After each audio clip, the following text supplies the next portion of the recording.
Men's soccer gets a big win over Princeton and are looking to improve their form in conference play. Women's soccer is finding its form after getting points from Georgetown for the first time in 12 years. And women's volleyball is looking to break their 4-game losing streak and try to find that exciting, explosive team at the start of the season. We talk about this and more. I am Grant Marshman, and this is Hall Talk.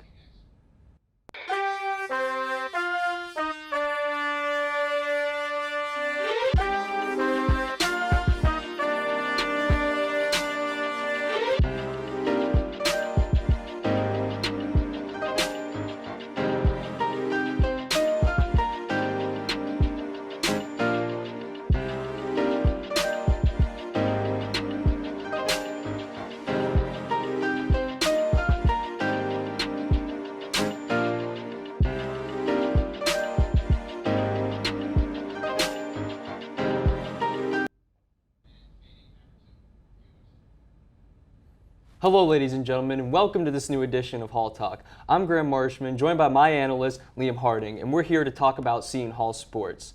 So, first we're going to talk about the men's soccer team. And the men's soccer team, Liam, they've been struggling the last 2 games before this last one over Princeton, but they did get a good 3-1 win over Princeton. What do you think were the keys to winning that Princeton game, and what is it going to do for this team? I mean, I think the keys to win this Princeton game was just the overall completeness of the team that they were. You know, in earlier parts of the season, they kind of struggled offensively. The back line was able to hold it down for them. They get those early wins, you know. And then later on, especially after the Bucknell win in the mid part of the season, it was a 4-goal win. They were able to start scoring more, get more offensively. And then in those 2 games that you said they tied against Stony Brook and Villanova, it wasn't a complete game. Either the offense wasn't clicking or the defense wasn't clicking. So in this game especially, it was a complete game. Offense was on full throttle. The defense was on full throttle. The back line did great. Everyone kind of did their job, and that's something that's really important. Yeah, I mean, when you talk about this, we look at a team like Stony Brook and the Villanova game before, which we drew both of those games. And Stony Brook, we drew 0-0, and they're a low-ranking team in men's soccer. So we really need to improve against teams like that, where we're not, drawing against teams that we should be beating. And then Villanova haven't won a game at Villanova, and we played them at Villanova, and we somehow drew there. And I think that we need to improve our away form a lot more because, drawing these games are not games that we should be drawing. Yes, they did get a good win over Princeton heading back into conference play, so we'll really need to see the pickup. But I'm going to look at some of the players from that Princeton game. We got to look at people like Andrea Borg, who gets his 5th goal of the season, and Tom Strobeck, who gets his 3rd goal of the season in this game. What do you want to say about those guys who really seem to be getting the goals in? I mean, everyone knows coming into this season that this was almost Andrea Borg's team this year. He's got 5 goals, 5 assists, 15 points right now, playing in 12 games. He's just playing really well. And then, as you said, Tim Strobeck, he kind of lost his footing a little bit in the mid part of the season. He was on a good roll. He wasn't really getting in the scorers column that much and the goals scoring, but he was on fire this week. He found the net for the first time since scoring against Bucknell on September the 19th. So that was big, kind of confidence booster, him getting that and finding his footing as the dominant player he was before transferring in at Clemson and back home in Europe. It's just really good stuff from them. Yeah, I mean, we really do need to pick it up going into conference play. So far, our total record is 6-3-3, but in the Big East, we only have 1 win in the Eastern Division, and we are second to last in the Eastern Division of the Big East. So, we're looking at this team. They definitely have the talent. Andrea Borg has 5 goals and 5 assists so far. James Boot has 4 goals and 4 assists, and Matt Rhoda is 121 saves in 10 games. That's a lot of saves in 10 games with a save percentage of 78%. We do have really good players. So when we come up against this 2-1-1 Creighton team, we're 2-1-1 in the Midwest, what are the keys for us going into this matchup? Like, how can we finally start winning these Big East games that we need to win? Oh, I kind of talked about it when I said what they did well in the Princeton, and that's just play a complete game. As we saw, against Stony Brook, tied 0-0. That's not good because that shows the offense wasn't getting anything going, but the back line, the defense was able to hold it down for the team. And then in the 3-3 tie against Villanova, that shows that the offense was able to get it going, but the defense kind of might have struggled at points. You need a really well-balanced game, especially against Creighton. And I think Princeton was a good setup match for them. Princeton, looking at their record, they're 4-5-1. And on paper, that's kind of not great, but they played some nationally ranked teams, number 3 Duke, number 21 University of New Hampshire, and number 8 Georgetown. So it's not a pushover team. So the fact that they were competitive against Princeton and won, I think this is a good sign to what can come if they're able to keep playing a complete game. Yes, that's definitely true for the men's team. I think they definitely need to improve going forward, and we need to win some of these Big East games. But moving on from men's soccer, we're going to be moving on to the women's team, who have actually achieved something very, very great as of recently. They have gotten points from Georgetown in a 1-1 draw for the first time that we have ever gotten a point from Georgetown in the last 12 years. It was 2011 the women's soccer team last got a point from Georgetown. So we do need to be very proud of the women's soccer team there. But it has taken a while to kind of get to this point, I feel like. Earlier in the season, we were very slow and monotonous in our build-up play, and they weren't scoring the goals. They weren't holding the back line well. They weren't really the team that we kind of expected coming back from last season, who had a historical record almost in last season. So coming into this season, the fact that they started off slow kind of surprised most people. But now I think they're really starting to pick it up with these last 3 results, getting points from the last 3 games. So do you want to mention anything about how this build-up play and how we can continue to improve this team and keep finding their form? I mean, you kind of touched on it a little bit, with the back line that they had coming into this season. It was kind of almost a surprise that we weren't as competitive in games. But after the Georgetown game, there was another strong performance by the back line of junior Kiara Pucci, junior Rachel Gary, and then 2 freshmen, both from Scotch Plains, New Jersey, and Lily Camacho and Gia Milano. And the fact is that those 2 freshmen I just mentioned are playing the first and the 5th most amount of minutes of the entire team, which says a lot about the type of players they are on the field. So I think getting the footing there and the back line continuing to get their footing, they're all playing great minutes, they're playing a lot of minutes. And it's you're seeing the results now. It might have just taken a little bit more time, especially when you have 2 young freshman players out there. And that's the same at any program, that freshmen kind of struggle, but they find their footing.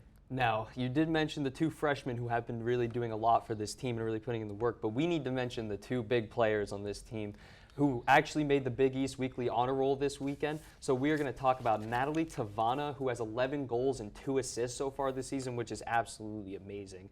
And Anna Prower, who has an 82 save percentage this season and did make the Big East Weekly Honor Roll as long as Natalie Tavana. So do you want to talk about those 2 absolutely phenomenal players in this last run of games? Oh, yeah. Natalie Tavana, everyone knows this is kind of her team, and it's the proof's in the pudding. 11 goals, 2 assists, 24 total points. This is her 3rd selection of the season to the Big East Offensive Player of the Week, which is just insane. And, she got 3 points over the 2 games against Marquette and Georgetown. So that's just great things. And she's keeping her performance up. And she's on the national scale. She's tied for 11th in goals scored and tied for 9th in goals per game with .85. So that's just insane. So with her offense being the way it is now and the fact that she's able to score goals now that the team's coming together, it's just going to help her succeed more, especially now that the ball is getting distributed by, you got junior Sophie Liston and Skylar Matouche, who are able to get the ball get the ball to her and make those moves so she's able to get in the better positions to score. Yeah, I mean, I definitely agree with you there. I also do think, though, that this team really does need to pick it up around the board. You can't have one player scoring all the goals. It won't work that way because then teams start to game plan for that one player. They'll man mark her. They'll stick a guy on her, and she won't be able to do the things she does. Yes, she is a phenomenal player, and she can score a goal in any given moment in the game. But then you look at these teams who are going to start game planning around her, and we only have one, two goals across the board for the rest of the players. So when you look at this stuff, you really need to understand that our build-up play maybe needs to be a little bit better, and we need to get everyone a little bit more involved because we can't have Natalie Tavana carrying the load for the team if we want to make runs in playoffs and to make it to a Big East championship and to maybe make it to an NCAA tournament. But looking on to that, we got big games coming up, very winnable games for us. We play Creighton, who is last in the Big East with only 1 win, and then we play DePaul after that, who only has 1 win and 1 draw. So what do you think are going to be the keys to winning those next 2 games, and what do you think the scores of those next 2 games are going to be? I mean, I think the key, you kind of touched on it earlier, is just getting more people involved. As you said, Natalie Tavana can't do it all. So in these next 2 games, it's kind of, as you said, they're winnable. So they should have the mindset of, it's winnable, we can get more people involved. We can do more with, more people. And I think these are very winnable games for the team now that they found their footing, because they first points against Georgetown in 12 years. That's a great momentum booster. You're feeling great. You're feeling high about the whole thing. You're great.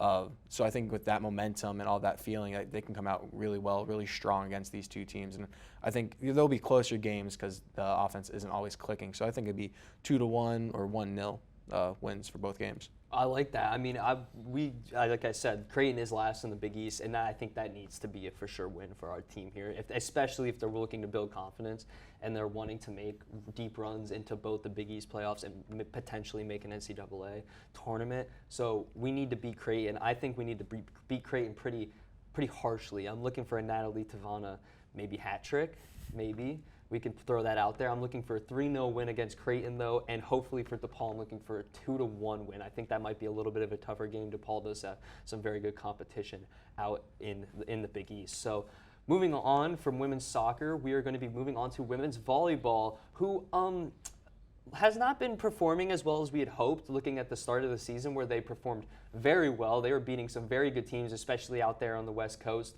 And, we really did hope for a lot from this team. And they're on a 4-game losing streak. Yes, they have played some very good teams this 4-game losing streak. Yes, they haven't played at home in this 4-game losing streak because we are undefeated at home. So what do you think we need to do to really fix our conference play? Because it's been lackluster. So throughout my research, it seems like all the Big East teams for the most part have been playing really well at home, especially that lower tier team, which sadly the Pirates do fall into. They're not a Xavier or a Creighton or a Marquette. They lost to Creighton and Xavier, and they're a combined 11-2 at home. So going into a place like that and not being a team that performs well on the road, that's kind of like in the back of your mind. It's kind of a loss. You already know that. So I think in order to get on the right foot, on the right track going forward, especially with a big game against Marquette, they need to just play their game and use the home field advantage to succeed. Yeah, I mean, but you look at the team right now, and they are 5-0 at home. Like, this Seton Hall team can play with any team in this conference. Yes, Creighton and Xavier are very good teams in their most recent losses, but these are teams that are beatable. We did take a set off of Xavier, and if you take a set off of someone in volleyball, you can beat them. And you look at this 5-0 team at home. Is it the energy that do they not get the same amount of energy at home? I know home court advantage can be very big, especially in the Big East, but then, you're only 1 win in 7 away from home. I don't think they can be relying too much on that energy that they get from the crowd, and they need to bring their own energy, which I know they do a lot of the times, but it just seems like this team, I don't think having the home court advantage as a backbone for this team is a good thing. No, I agree with you. It's not a good thing, but it's just kind of the fact of the matter. The way the historic Walsh Gymnasium set up isn't very many of the other Big East venues. So the fact that the fans are that close to the sideline, that close to the action, it just heightens the energy, heightens the atmosphere. It makes it more exciting, more lively. So again, I don't think it's the backbone. I just think it's the fact of the matter that that's the identity that they could have adopted this year, just because of that, and that's why they're doing well at home, and it's just a struggle against these teams like Creighton, who's nationally ranked and have played some serious competition. So going on, and it's a road trip, and it's a long road trip out there to Nebraska and Wisconsin, all those out Midwest. It does take a toll on a person. So, 4 games away, losing all 4 could be just homesickness, a lot of travel. So there's all that to keep in mind. Yeah, but again, though, we can't, if we're going to get results in the Big East and we're looking to make an NCAA push or at least a Big East playoff push, we need to be winning these away games. We need to be beating teams like Butler away.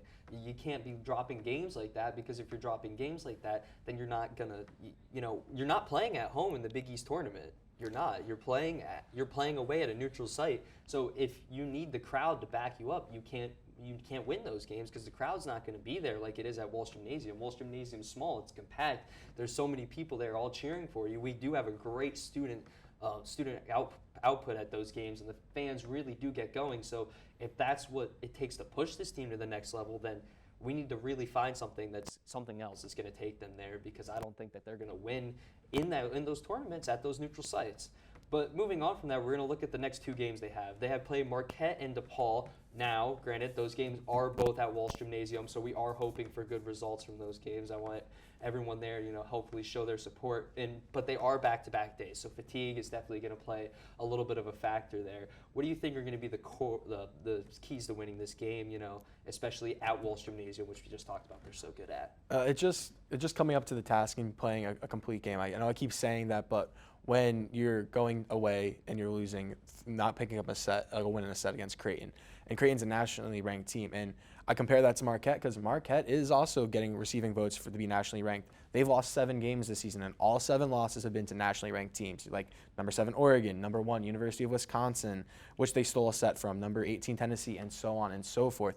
So going up against a monster of this talent and this capability, because Marquette and DePaul are able to distribute the ball well. They don't just have 1 or 2 players.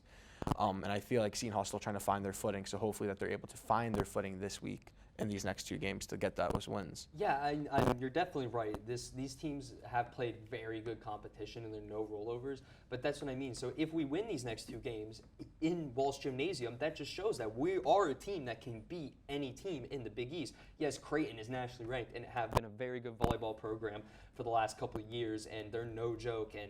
But I think that if we beat these teams at Walsh, there's no excuse for me that they can't go beat these teams at Marquette, at DePaul. And I just feel like that this team needs to find something. They need to find something in order to get themselves, to push themselves to the next level when they don't have the crowd and the gym of Walsh at their back.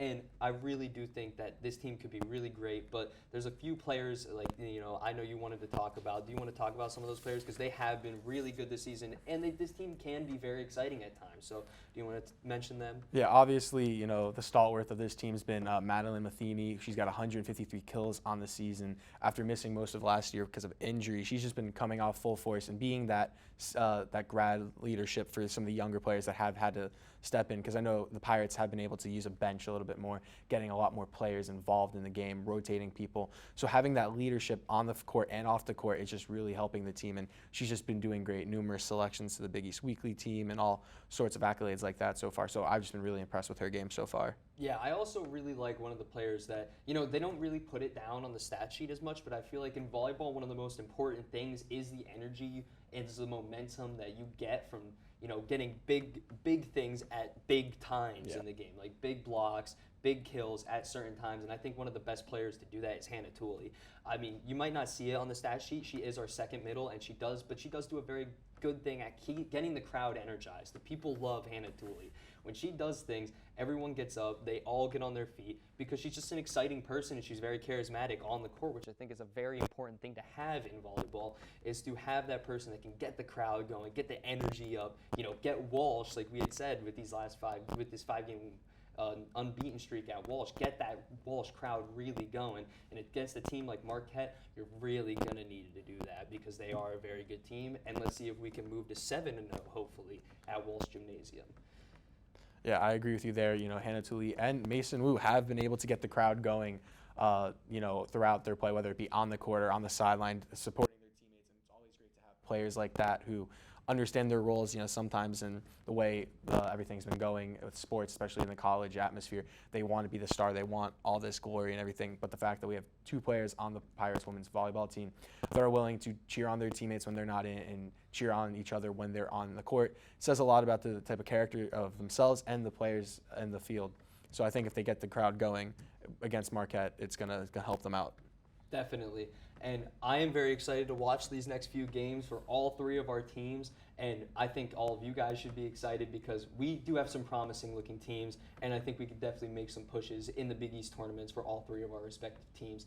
But ladies and gentlemen, that is going to do it for this episode of Hall Talk. I am Graham Marshman, joined by my analyst Liam Harding. And we will see you next time.